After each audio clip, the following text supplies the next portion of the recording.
అమ్మమ్మ 7th anniversary sale. Win iPhone 17 and 776 crazy gifts. Support చేయండి, dosa batter ఫ్రీగా పొందండి. ఒక బిడ్డను కంటే ఏకంగా 64 లక్షల రూపాయల. అది కూడా ఏదో కామెడీగా ఆషామాషిగా చెప్పిన మాట కాదు బాస్. 100కు 100% నిజం. మీ ఇంట్లో ఒక చిన్నారి అడుగు పెడితే చాలు, మీ బ్యాంక్ అకౌంట్లో 64 లక్షల రూపాయలు వచ్చి పడతాయి. ఇప్పటికే దాదాపు 46 మంది ఉద్యోగుల కుటుంబాలకు ఈ భారీ మొత్తాన్ని అందించేసింది ఈ కంపెనీ. ఇంతకీ ఆ కంపెనీ ఏంటో తెలుసా? మనలో చాలా మంది ఇష్టంగా ఆడే పబ్జీ గేమ్ను తీసుకొచ్చిన ప్రముఖ సౌత్ కొరియన్ కంపెనీ క్రాఫ్టర్. అసలు పిల్లలను కంటే ఈ కంపెనీ ఇన్ని లక్షలు ఎందుకు ఇస్తోంది? దక్షిణ కొరియాలో అసలు ఏం జరుగుతోంది? ఈ రోజు మన వీడియోలో దీని వెనుక ఉన్న పూర్తి సంచలన విషయాలను క్లియర్ కట్గా తెలుసుకుందాం. ప్రస్తుతం ప్రపంచవ్యాప్తంగా దక్షిణ కొరియా జనాభా సంక్షోభం తీవ్ర చర్చనీయాంశంగా మారింది. ఈ క్రమంలోనే పబ్జీ గేమ్ డెవలపర్ అయిన క్రాఫ్టన్ కంపెనీ తమ ఉద్యోగుల కోసం ఒక బంపర్ చైల్డ్ కేర్ సపోర్ట్ పాలసీని ప్రకటించింది.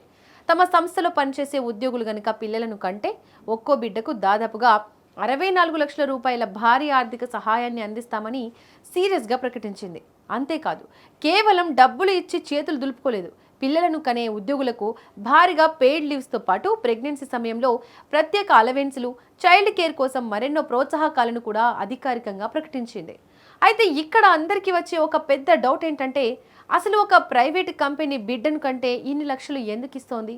దీనికి కారణం దక్షిణ కొరియాలో అత్యంత ప్రమాదకరంగా పడిపోతున్న జననాల రేటు. ప్రస్తుతం ప్రపంచంలో అత్యల్ప జననాల రేటు ఉన్న దేశం దక్షిణ కొరియా.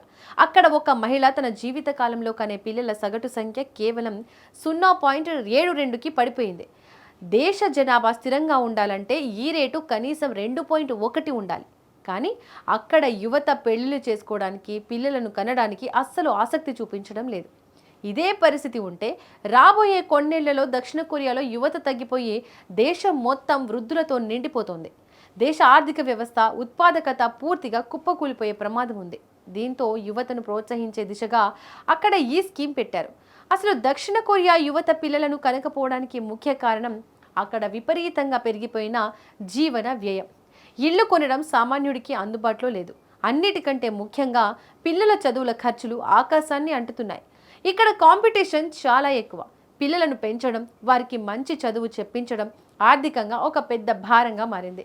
దీనికి తోడు అక్కడి కార్పొరేట్ కంపెనీల్లో పని ఒత్తిడి చాలా ఎక్కువ. ఉద్యోగం చూసుకోవాలా లేదా పిల్లలను సాకాలా అనే గందరగోళంలో చాలామంది యువకులు పెళ్లిళ్లకు దూరంగా ఉంటున్నారు. అందుకే దేశాన్ని ఈ జనాభా గండం నుంచి గట్టెక్కించడానికి క్రాఫ్టన్ లాంటి దిగ్గజ కంపెనీలు తామే స్వయంగా రంగంలోకి దిగి ఇలాంటి భారీ ఆఫర్లను ఇస్తున్నాయి. క్రాఫ్టన్ కంపెనీ ఈ పాలసీని కేవలం పేపర్లకే పరిమితం చేయలేదు.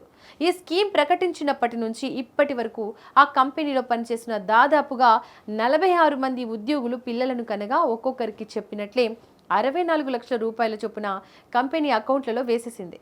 కంపెనీ ఇచ్చిన ఈ భారీ ఆర్థిక భరోసాతో ఉద్యోగులు ఎలాంటి టెన్షన్ లేకుండా తమ చైల్డ్ కేర్ బాధ్యతలను చూసుకుంటున్నారు.